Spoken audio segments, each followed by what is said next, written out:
জীবনের কোনো পরিস্থিতিতে যদি এই দৃশ্যটা আপনার সামনে আসে যে আপনি যাদের থেকে সাপোর্ট পাওয়ার আশা রাখার পরেও সাপোর্ট পাচ্ছেন না, আপনরাই দূরে সরে যাচ্ছে, মনে রাখবেন আপনার আল্লাহ আপনার উপর দয়া করা শুরু করেছেন। সুবহানাল্লাহ।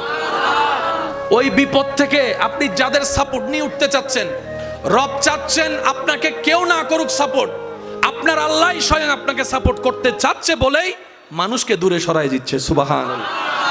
জীবনে যদি কখনো দেখেন কাছের মানুষ দূরে সরে যাচ্ছে, বেঈমানি করছে, দুই নাম্বারই করছে, চোখ উল্টাই ফেলছে, আপনি বুঝে নেবেন আল্লাহ তাআলা আপনাকে দুনিয়ার আসল চিত্র দেখাচ্ছে।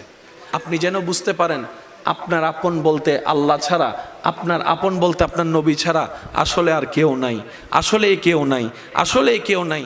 আপনার ভালোবাসার অধিকার পাওয়ার একমাত্র আল্লাহর আছে, স্রষ্টা হিসেবে নবীর আছে।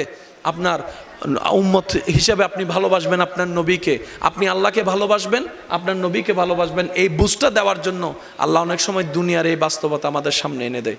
অনেক ভাই বোন, ভাই ভাই এমনও আছে মানুষের কথার ফাঁদে পড়ে, ভুল বোঝাবুঝির কারণে কিংবা মেজাজ গরম থাকার কারণে দুই চারটা কথার শিকার হওয়ার কারণে হয়তো কোনো একটা সময় দূরত্ব হয়েছে, কিন্তু এখন একজন আরেকজনের সাথে মিলতে চায়, বসতে চায়।